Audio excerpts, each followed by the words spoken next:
Hello बच्चों, कैसे हैं आप लोग। हिंदी की कक्षा में आपका स्वागत है। ज्ञान ಕನ್ನಡ में ಜ್ಞಾನ ಜ್ಞಾನ ಎನ್ನುವುದು ವಿಷಯಗಳ ಗ್ರಹಿಕೆ, ಕಲಿಕೆ ಹಾಗೂ ತಿಳುವಳಿಕೆಗಳ ಒಂದು ಪ್ರಕ್ರಿಯೆ. ಜ್ಞಾನವು ಒಬ್ಬ ಮನುಷ್ಯನನ್ನು ಪರಿಪೂರ್ಣ ಮನುಷ್ಯನನ್ನಾಗಿ ಮಾಡುತ್ತೆ ಅಲ್ವಾ ಮಕ್ಕಳ. ज्ञान ही एक ऐसा चीज़ है जो कभी भी कोई भी आपसे छीन नहीं सकता है. इसीलिए ज्ञानी बनिए और जीवन में आगे बढ़िए.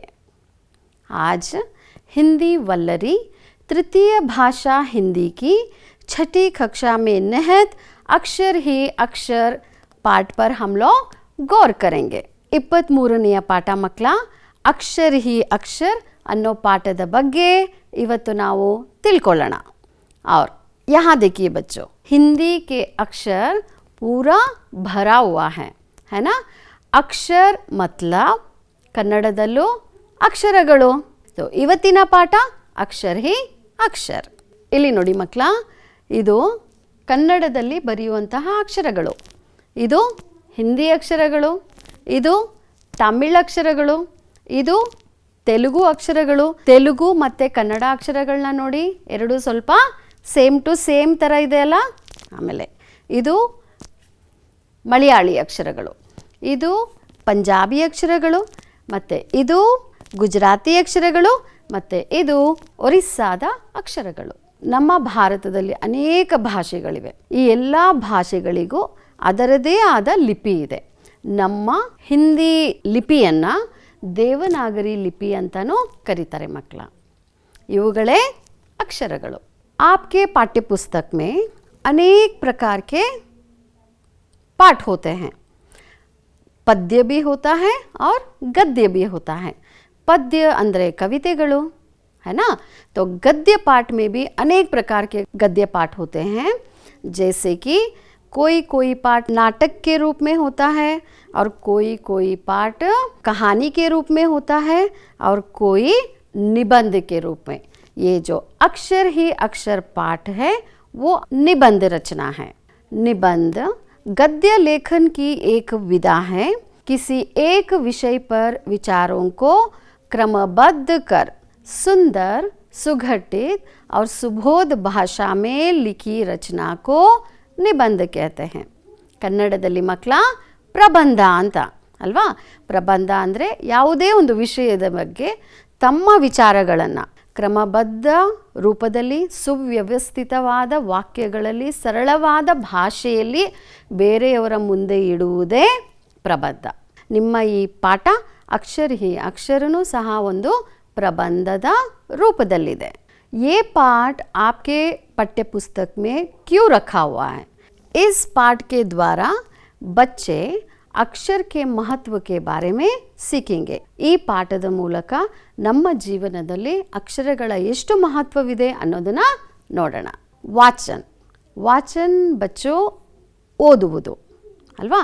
ಯಾವುದೇ ಒಂದು ವಿಷಯವನ್ನು ನೀವು ಓದ್ತೀರಾ ಅಂದರೆ ಅಲ್ಪ ವಿರಾಮ, ಪೂರ್ಣ ವಿರಾಮ, ಪ್ರಶ್ನಾರ್ಥಕ ಚಿಹ್ನೆ, ಆಶ್ಚರ್ಯ ಸೂಚಕ ಚಿಹ್ನೆ ಇದನ್ನೆಲ್ಲ ಗಮನದಲ್ಲಿಟ್ಕೊಂಡು ಓದಿದ್ರೆ ಓದುವವರಿಗೂ ಇಷ್ಟವಾಗುತ್ತದೆ, ಹಾಗೆ ಕೇಳುವವರಿಗೂ ಇಷ್ಟವಾಗುತ್ತದೆ है ना.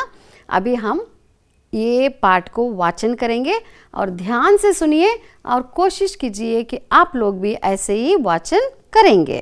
चलिए शुरू करते हैं. अक्षर शब्द का अर्थ है जो घट ना सके या नष्ट ना हो सके. परस्पर विचार विनिमय के लिए भाषा की आवश्यकता है. प्रारंभ में चित्रों के माध्यम से मानव अपने विचार प्रकट करता था. धीरे धीरे ध्वनि संकेत अस्तित्व में आए. चलते चलते उसने भाषा को अपनाया जिसके मूल है अक्षर. उसने अक्षरों की सहायता से पढ़ना लिखना आरंभ किया. ಅಲ್ವಾ ಮಕ್ಕಳ, ಎಷ್ಟು ಈಸಿ ಇತ್ತಲ್ವಾ ಓದೋದು. ನೀವು ಸಹ ಅದೇ ರೀತಿ ಓದೋದಕ್ಕೆ ಪ್ರಯತ್ನ ಪಡಿ. अब कुछ कठिन शब्द इस पाठ में आए हुए हैं, उसके अर्थ हम लोग जानेंगे. पहला शब्द माध्यम। माध्यम शब्द का अर्थ है के द्वारा। के द्वारा ಅಂದರೆ ಕನ್ನಡದಲ್ಲಿ ಮೂಲಕ। अब दूसरा शब्द है खोज। खोज का अर्थ है ढूंढना। ढूंढना ಅಂದರೆ ಹುಡುಕುವುದು। अब चलिए बच्चों पाठ की ओर चलते हैं। पुस्तक में देखो अक्षर, समाचार पत्र में देखो अक्षर, सूचना फलक पर देखो अक्षर, ಅಕ್ಷರಿ ಅಕ್ಷರ್ ಅಲ್ವಾ ಮಕ್ಕಳ? ಇವಾಗ ನೀವು ಬುಕ್ ಇಟ್ಕೊಂಡಿದ್ದೀರಾ ನಿಮ್ಮ ಮುಂದೆ, ನೋಡಿ ಅದರಲ್ಲಿ ಏನಿದೆ ನೋಡಿ, ಅಕ್ಷರಗಳಿದೆ, ಎಷ್ಟೊಂದು ಅಕ್ಷರಗಳಿವೆ. ಪ್ರತಿದಿನ ನಿಮ್ಮ ಮನೆಗೆ ಸಮಾಚಾರ ಪತ್ರ ಬರುತ್ತೆ, ಅದರಲ್ಲಿ ನೋಡಿ ಅಕ್ಷರಗಳು ತುಂಬಿಕೊಂಡಿದೆ ಅಲ್ವಾ? ಆಮೇಲೆ ನೀವೆಲ್ಲಾದರೂ ಬೆಂಗಳೂರಿಂದ ಹೊರಗಡೆ ಹೋಗ್ತಾ ಇದ್ದೀರಾ ಅಂದ್ಕೊಳ್ಳಿ, ರಸ್ತೆಯಲ್ಲಿ ಹೋಗ್ತಾ ಇರ್ತೀರ, 2 ರಸ್ತೆಗಳು ಸಿಗುತ್ತೆ, ನಿಮಗೆ ಅರ್ಥ ಆಗೋದಿಲ್ಲ ಯಾವ ರಸ್ತೆ ಮೂಲಕ ಹೋಗಬೇಕು ಅಂತ. ಅಲ್ಲಿ ಸೂಚನಾ ಫಲಕಗಳನ್ನು ಹಾಕಿರ್ತಾರೆ. ಇಲ್ಲಿ ನೋಡಿ ಇದರಲ್ಲೂ ಅಕ್ಷರಗಳು ತುಂಬಿಕೊಂಡಿದೆ ಅಲ್ವಾ? ಈಗ ನೀವು ಮಾರುಕಟ್ಟೆಗೆ ಹೋಗ್ತೀರಾ ಅಂದ್ಕೊಳ್ಳಿ, ಎಷ್ಟೊಂದು ಅಂಗಡಿಗಳಿದೆ, ಅಂಗಡಿಗಳ ಮೇಲೆ ಬೋರ್ಡ್ಗಳನ್ನು ಹಾಕಿರ್ತಾರೆ, ಅದರಲ್ಲಿ ಬರೆದಿರ್ತಾರೆ ಈ ಅಂಗಡಿನಲ್ಲಿ ನಮಗೆ ಏನು ಸಿಗುತ್ತೆ ಅಂತ. ಅಲ್ಲಿ ನೋಡಿ ಅಕ್ಷರಗಳು है ना? ये अक्षर आए कहाँ से, देखते हैं। अक्षर शब्द का अर्थ है जो घट ना सके या नष्ट ना हो सके। ಅಕ್ಷರ ಅಂದರೆ ಯಾವುದು ನಷ್ಟವಾಗುವುದಿಲ್ಲೋ ಅದನ್ನು ಅಕ್ಷರಗಳು ಅಂತ ಕರೀತಾರೆ. ಕ್ಷರ ಅಂದರೆ ನಷ್ಟವಾಗುವಂಥದ್ದು, ಅಕ್ಷರ ಅಂದರೆ ಯಾವತ್ತೂ ನಷ್ಟವಾಗದೇ ಇರುವಂಥದ್ದು ಅಲ್ವಾ? ಯಾವುದು ನಷ್ಟವಾಗುವುದಿಲ್ಲವೋ ಅವುಗಳಿಗೆ ನಾವು ಅಕ್ಷರಗಳು ಅಂತ ಕರಿತೀವಿ. अब परस्पर विचार विनिमय के लिए भाषा की आवश्यकता होती है। ನಾವು ಸಮಾಜದಲ್ಲಿ ಜೀವಿಸ್ತೇವೆ, ನಮ್ಮ ಜೊತೆ ಅನೇಕರು ನಮ್ಮ ಸಮಾಜದಲ್ಲಿ ವಾಸ ಮಾಡ್ತಾರೆ ಅಲ್ವಾ? ಇವಾಗ ನಮ್ಮ ಭಾವನೆಗಳನ್ನ ಇಲ್ಲ ನಮ್ಮಲ್ಲಿರುವ ವಿಚಾರಗಳನ್ನ ಬೇರೆಯವರ ಮುಂದೆ ಪ್ರಕಟ ಮಾಡಬೇಕು, ಇಲ್ಲ ಅವ್ರಿಗೆ ಅರ್ಥ ಮಾಡಿಸ್ಬೇಕು ಅಂದರೆ ನಮಗೆ ಭಾಷೆ ಅಂತೂ ಬೇಕೇ ಬೇಕು. ಇಲ್ಲಿ ನೋಡಿ, ಉದಾಹರಣೆಗೆ ಇಲ್ಲಿ ಒಂದು ಹುಡುಗ ಮತ್ತು ಒಂದು ಹುಡುಗಿ ಇದ್ದಾರೆ. ಇವಾಗ ಅವ್ರ ಹತ್ರ ಭಾಷೆನೇ ಇಲ್ಲ ಅಂದಿದ್ರೆ ಅವ್ರು ಯಾವ ರೀತಿ ಮಾತಾಡ್ತಾ ಇದ್ರು ಅಲ್ವಾ? ಅದಕ್ಕೆ ಭಾಷೆ ಅಂತೂ ಬೇಕೇ ಬೇಕು. ನೋಡಿ ಈ ಹುಡುಗಿ ಏನು ಹೇಳ್ತಾ ಇದ್ದಾಳೆ, ರಾಹುಲ್ कैसे हो? ಈ ಹುಡುಗನಿಗೆ ಕೇಳ್ತಾ ಇದ್ದಾಳೆ, ರಾಹುಲ್ ಹೇಗಿದೆಯಾ ಅಂತ. ಸೊ ರಾಹುಲ್ ಹೇಳ್ತಾನೆ, ಅಚ್ಚಾ ಹೂ ರೀನಾ, ತುಮ್ ಕೈಸೆ ಹೋ ಅಲ್ವಾ? ಇವಾಗ ಭಾಷೆ ಇರೋದ್ರಿಂದ ಇವರಿಬ್ಬರು ಮಾತಾಡಿಕೊಂಡು ಒಬ್ರಿಗೊಬ್ರು, ಭಾಷೆನೇ ಇಲ್ಲ ಅಂದಿದ್ರೆ ಹೇಗೆ ಮಾತಾಡ್ಕೊಳ್ತಾ ಇದ್ರು? ಈ ಭಾಷೆ ಹೇಗೆ ಬಂತು ನಮ್ಮ ಜೀವನದಲ್ಲಿ? तो चलिए देखते हैं भाषा की अस्तित्व कैसे आए। प्रारंभ में चित्रों के माध्यम से मानव अपने विचार प्रकट करता था।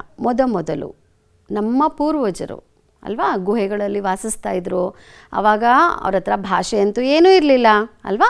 ಆವಾಗ ಅವ್ರು ಏನು ಮಾಡ್ತಾಯಿದ್ರು, ಗುಹೆಗಳ ಗೋಡೆಗಳೇನಿರ್ತಿತ್ತೋ ಅದರ ಮೇಲೆ ಚಿತ್ರಗಳನ್ನು ಬರೆದ್ಬಿಟ್ಟು ಅವರ ವಿಚಾರವನ್ನು ವ್ಯಕ್ತಪಡಿಸ್ತಾ ಇದ್ರು. ಭಾಷೆ ಅಂತೂ ಇರಲಿಲ್ಲ, ಯಾವ ರೀತಿ ಹೇಳಬೇಕು?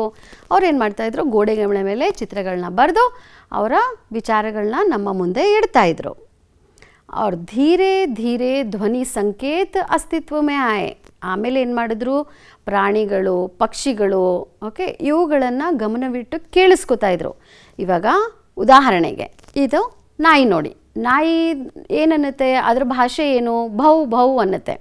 ಆಗ ಮನುಷ್ಯ ಏನು ಮಾಡ್ದ, ಆ ಭೌ ಅನ್ನೋ ಶಬ್ದವನ್ನು ಗ್ರಹಿಸಿದ. ಅದಾದ ಮೇಲೆ ಹಕ್ಕಿಗಳಲ್ಲಿ ಇವಾಗ ಉದಾಹರಣೆಗೆ ಕಾಗೆನ ತಗೊಳ್ಳೋಣ. ಕಾಗೆ ಏನು ಹೇಳುತ್ತೆ, ಕಾ ಅನ್ನತ್ತೆ.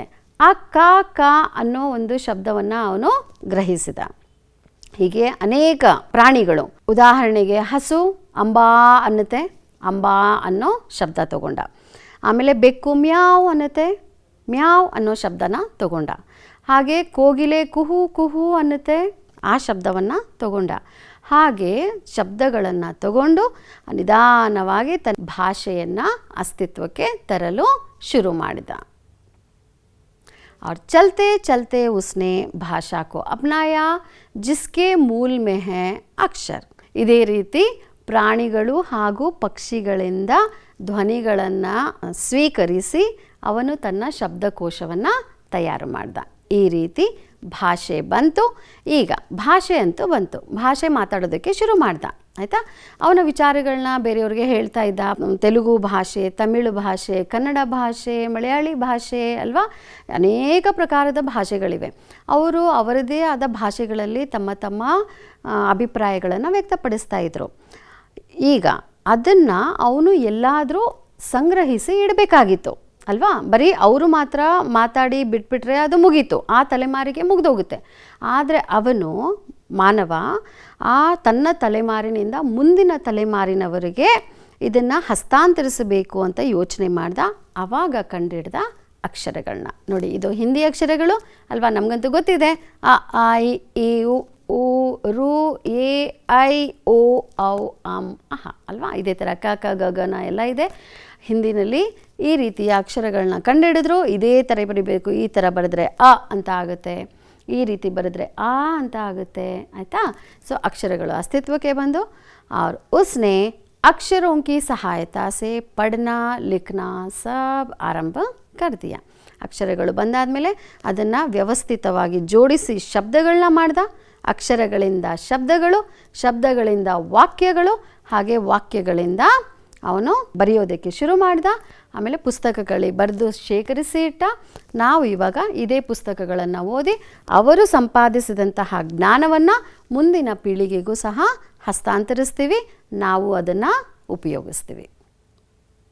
और अक्षरों की खोज ಮನುಷ್ಯ ಕಿ ಸಬ್ಸೆ ಬಡಿ ಸೋಚ್ ಅಲ್ವಾ ಮಕ್ಕಳ. ಅಕ್ಷರಗಳು ಇಲ್ಲ ಅಂದಿದ್ರೆ ನಾವೇನು ಮಾಡ್ತಾ ಇದ್ವಿ. ಇವಾಗ ಒಂದು ಉದಾಹರಣೆ ತಗೊಳ್ಳೋಣ ಆಯಿತಾ.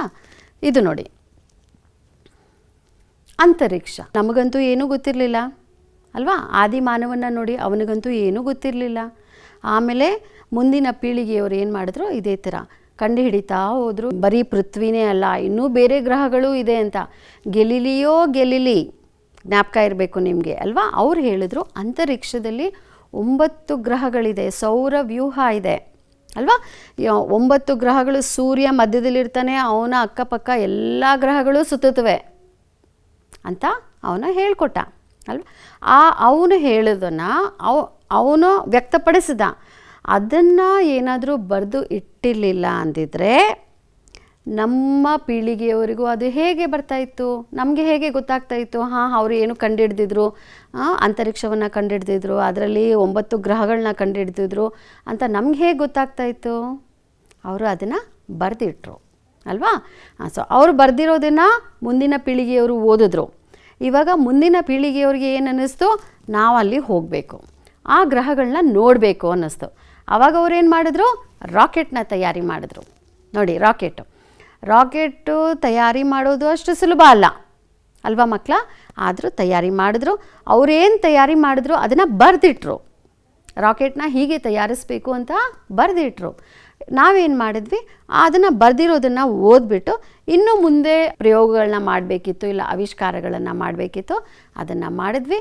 ಈಗ ನಮಗೆ ಗೊತ್ತು, ನಾವು ಚಂದ್ರನ ಮೇಲೂ ಕಾಲಿಟ್ಟು ಬಂದ್ವಿ ಅಲ್ವಾ. ಅಗರ್ ಅಕ್ಷರ ನಹಿ ಹೋತೆ ತೋ ಮನುಷ್ಯ ಕಿ ಪ್ರಗತಿ ಕಬಿ ನಹಿ ಹೋತಿ ಅಲ್ವಾ ಮಕ್ಕಳ. ಅಕ್ಷರಗಳು ಇಲ್ಲ ಅಂದಿದ್ರೆ, ಭಾಷೆ ಇಲ್ಲ ಅಂದಿದ್ರೆ ಈ ನಮ್ಮ ಮನುಷ್ಯನ ಪ್ರಗತಿ ಯಾವತ್ತೂ ಆಗ್ತಾ ಇರಲಿಲ್ಲ. ಈಗ ನೋಡಿ, ಲೇಟೆಸ್ಟ್ ಆಗಿ ಇರೋದು ಅಂದರೆ ಕಂಪ್ಯೂಟರ್ಸ್ ಮತ್ತು ನಮ್ಮ ಮೊಬೈಲ್ಗಳು ಅಲ್ವಾ ಮಕ್ಕಳ. ಮೊದಲು ನಾವು ತಾಜ್ ಮಹಲ್ ನೋಡಬೇಕು ಅಂದರೆ ಆಗ್ರಾಗೆ ಹೋಗಬೇಕಾಗಿತ್ತು, ಅಲ್ಲೇ ನೋಡಬೇಕಾಗಿತ್ತು. ಆದರೆ ಈಗ ತಾಜ್ ಮಹಲ್ ನಿಮ್ಮ ಕೈಯಲ್ಲಿದೆ, ನಿಮ್ಮ ಮೊಬೈಲಲ್ಲೇ ನೋಡ್ಬೋದು ಅಲ್ವಾ.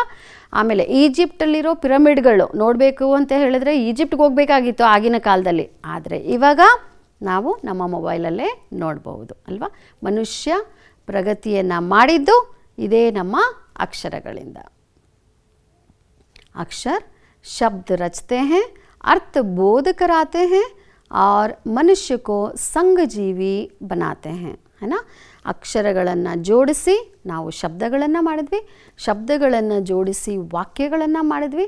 ಅದೇ ವಾಕ್ಯಗಳಿಂದ ನಮ್ಮ ಭಾವನೆಗಳೇ ಆಗಲಿ, ನಮ್ಮ ವಿಷಯಗಳನ್ನೇ ಆಗಲಿ, ನಮ್ಮ ಆವಿಷ್ಕಾರಗಳನ್ನೇ ಆಗಲಿ ಎಲ್ಲರ ಮುಂದೆ ಇಟ್ವಿ. ಸಮಾಜದಲ್ಲಿ ಎಲ್ಲ ಪ್ರಕಾರದ ಜನ ನಾವು ಜೀವಿಸ್ತೀವಿ. ಒಬ್ರಿಗೊಬ್ರು ನಾವು ಹೊಂದಿಕೊಂಡು ಪರಸ್ಪರ ಸಹಬಾಳ್ವೆಯಿಂದ ನಾವು ಬಾಳಬೇಕು ಅಂತ ಹೇಳಿದರೆ ನಮಗೆ ಭಾಷೆ ಅತ್ಯಗತ್ಯ. ಇದೇ ಭಾಷೆಯಿಂದ ಅಕ್ಷರಗಳು ಉತ್ಪತ್ತಿಯಾಯಿತು. ಆಮೇಲೆ ಈಗ ನಾವು ಸಮಾಜದಲ್ಲಿ ಎಲ್ಲರೂ ಒಟ್ಟಾಗಿ ಸಂಘಜೀವಿಗಳಾಗಿ ಜೀವಿಸ್ತೀವಿ. इन्हीं अक्षरों के द्वारा पीढ़ी दर पीढ़ी ज्ञान का प्रचार प्रसार हो रहा है. ಇವೇ ಅಕ್ಷರಗಳಿಂದ ಇತಿಹಾಸದಲ್ಲಿ ಏನೆಲ್ಲ ಜರುಗಿತು ಅಲ್ವಾ, ಅದೆಲ್ಲನೂ ನಾವು ತಿಳ್ಕೊಬೋದು.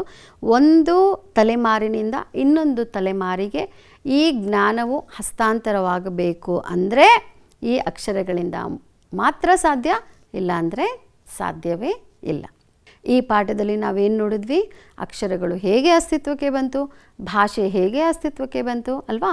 ಮೊದಲು ಚಿತ್ರದ ಮೂಲಕ ಬೇರೆಯವರಿಗೆ ಸಂದೇಶವನ್ನು ಕೊಡ್ತಾಯಿದ್ರು, ಅದಾದ ಮೇಲೆ ಸಂಕೇತದ ಮೂಲಕ, ಅದಾದಮೇಲೆ ಪ್ರಾಣಿಗಳು ಪಕ್ಷಿಗಳನ್ನು ನೋಡಿ ಕಲಿತರು, ಅದಾದಮೇಲೆ ಭಾಷೆ ಬಂತು, ಭಾಷೆ ಬಂದಾದಮೇಲೆ ಅದನ್ನು ಸಂಗ್ರಹಿಸಿ ಇಡಬೇಕು ಅಂತ ಅಕ್ಷರಗಳು ಬಂದವು.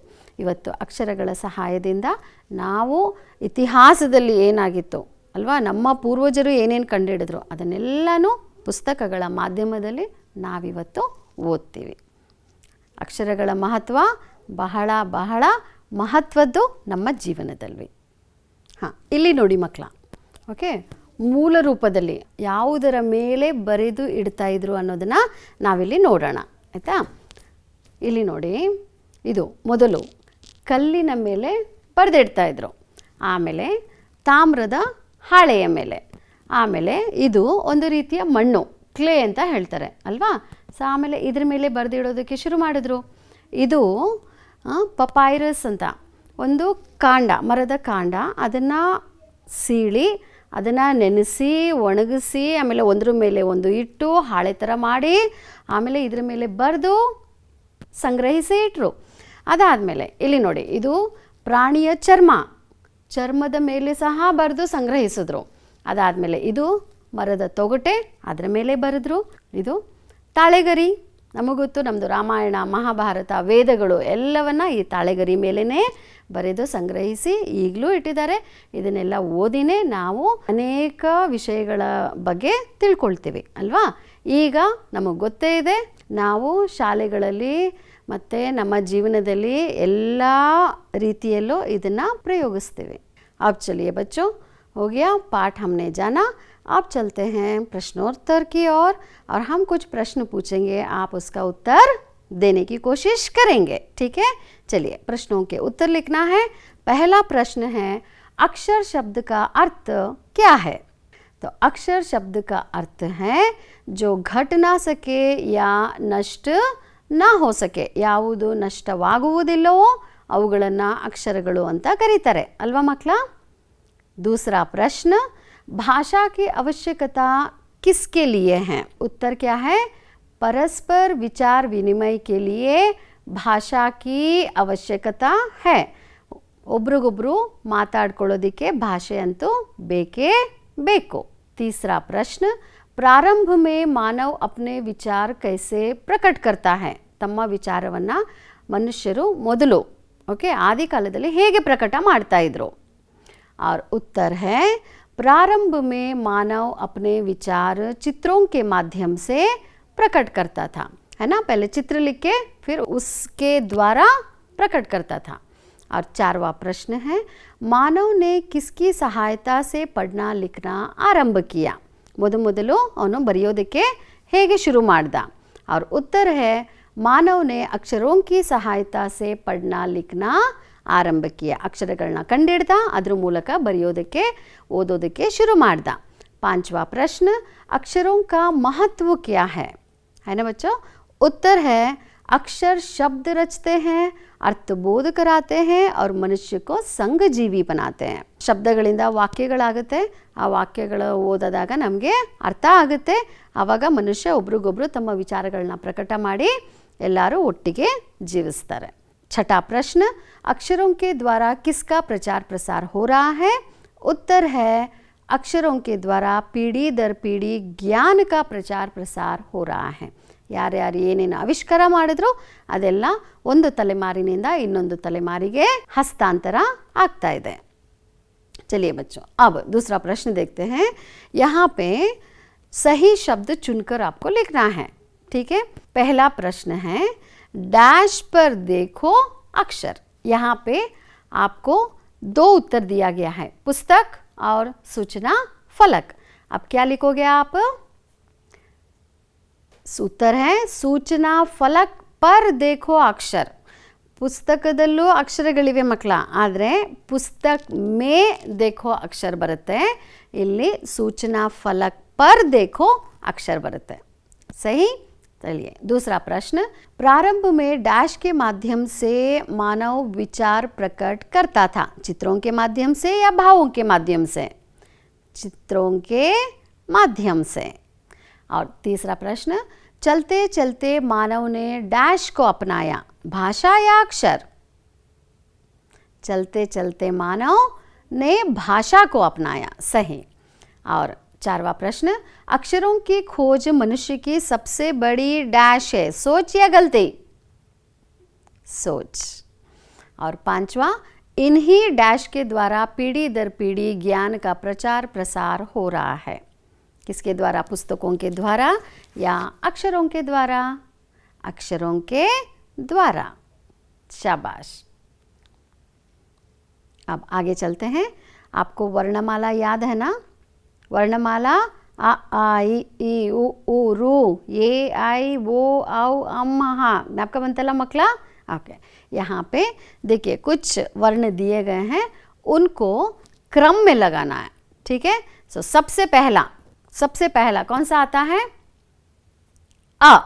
सही. उसके बाद आ ಇಲ್ಲ ಇವಾಗ ಇ ಇದೆ ಬರೆಯೋಣ. ಈ ಇಲ್ಲ ಓ. ಓ ಬರೆದ್ವಿ. ऊ ಇಲ್ಲ रू ಇಲ್ಲ ए. उसके बाद आई नहीं है वो. हाँ ओ आदमेले आम. हाँ इन भावों को ಅಭಿನವ್ ದ್ವಾರ ಪ್ರಕಟ करना है. ಈ ವಾಕ್ಯಗಳನ್ನು ಅಭಿನಯದ ಮೂಲಕ ನೀವು ಮಾಡಿ ತೋರಿಸ್ಬೇಕು. ಆಯಿತಾ. ಪಹಲಾ ವಾಲಾ ಮುಜೆ ಡರ್ ಲಗ್ ರಹಾ ಹೈ. ಡರ್ ಅಂದರೆ ಭಯ. ಇವಾಗ ನೀವು ನಡ್ಕೊಂಡು ಹೋಗ್ತಾ ಇರ್ತೀರಾ ಅಂದ್ಕೊಳ್ಳಿ, ಹಾವು ನೋಡಿಬಿಟ್ರಿ, ಅವಾಗ ನೀವೇನು ರಿಯಾಕ್ಷನ್ ಕೊಡ್ತೀರಾ ಅಂತ ಹೇಳ್ತೀರಾ, मुझे डर लग रहा है. और दूसरा वाला मेरे दांतों में दर्द हो रहा है ಅಂದರೆ ಹಲ್ಲಲ್ಲಿ ನನಗೆ ನೋವಿದೆ ಅಂತ ಅಲ್ವಾ. और ಹೆಂಗೆ ತೋರಿಸ್ತೀವಿ? ಹಲ್ಲಲ್ಲಿ ನನಗೆ ನೋವಿದೆ.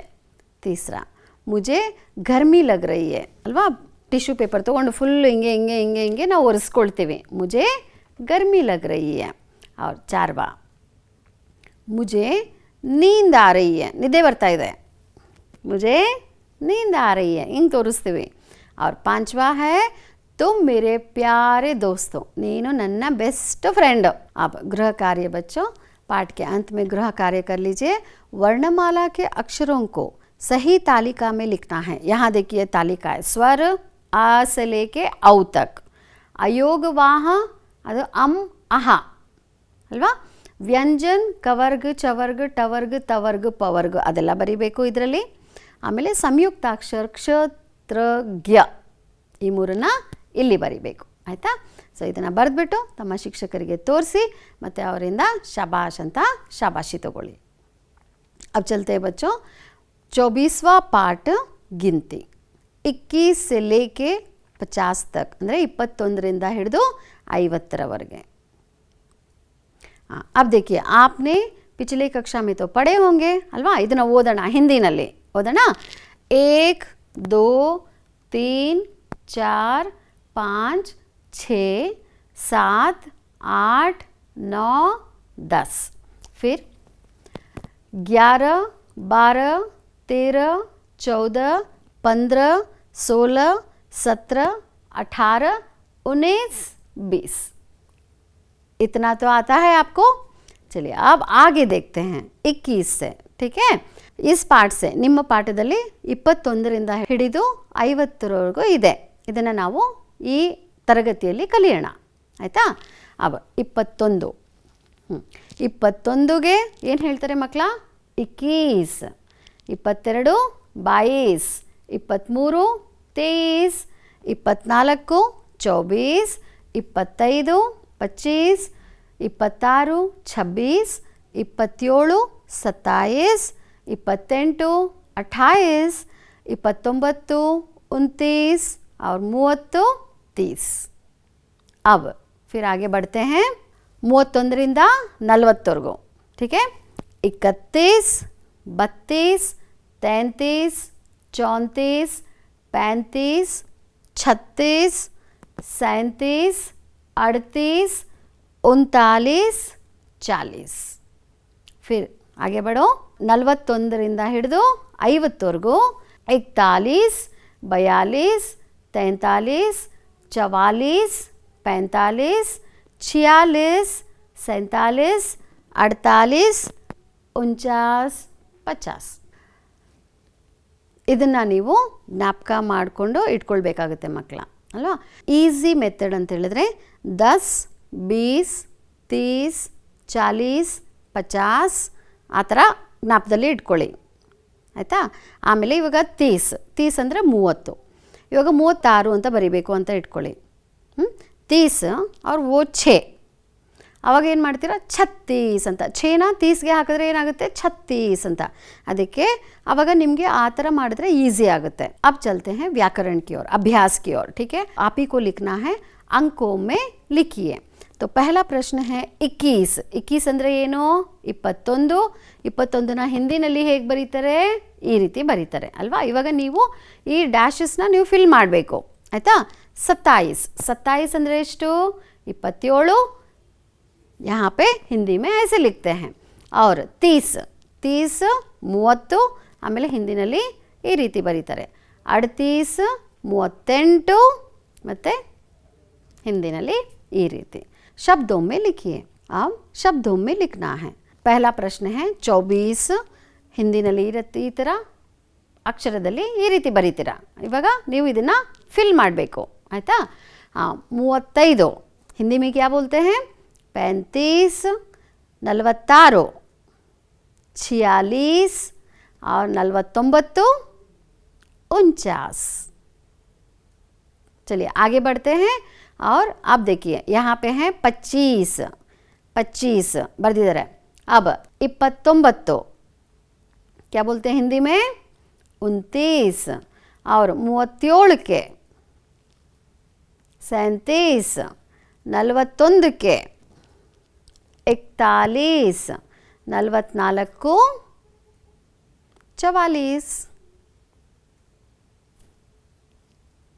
अब बच्चों पाठ के अंत में ये आपको जैसे हम लोग कन्नड़ में सीखते हैं 1 2 3 4 ಅಂತ ಹೇಗೆ ಬೈ ಹಾರ್ಟ್ ಮಾಡ್ತೀವಿ ಅದೇ ರೀತಿ ಈ ಅಂಕೆಗಳನ್ನು ಸಹ ಹಿಂದಿನಲ್ಲಿ ನಾವು ಬೈ ಹಾರ್ಟ್ ಮಾಡಿ ಇಟ್ಕೊಳ್ಬೇಕಾಗುತ್ತೆ ಆಯಿತಾ. ಇವಾಗ ಗೃಹ ಕಾರ್ಯದ ಕಡೆ ಹೋಗೋಣ. ಇಲ್ಲಿ ನೋಡಿ 3 ಕಾಲಮ್ ಇದೆ. ಮೊದಲನೆಯ ಸಾಲಿನಲ್ಲಿ ನಂಬರನ್ನು ಬರಿಬೇಕು, ಎರಡನೇ ಸಾಲಿನಲ್ಲಿ ಹಿಂದಿನಲ್ಲಿ ಯಾವ ರೀತಿ ಬರೀತಾರೆ ಅನ್ನೋದನ್ನು ಬರಿಬೇಕು, ಮತ್ತು ಮೂರನೆಯದರಲ್ಲಿ ನೀವು ಅಕ್ಷರಗಳಲ್ಲಿ ಅದನ್ನು ಬರಿಬೇಕಾಗುತ್ತೆ. ಗೃಹ ಕಾರ್ಯ आप संपन्न कर लीजिए और अपने अध्यापकों को दिखाइए. अब चलते चलते बच्चों आज का कक्षा यहीं पे समाप्त करते हैं. और मेरा नाम है ममता कश्यप. बेंगलुरु के मल्लेश्वरम में निहित निर्मला रानी प्रौढ़शाला में हिंदी अध्यापिका के तौर पर हम कार्यनिरत हैं. आज के लिए बस इतना ही. धन्यवाद.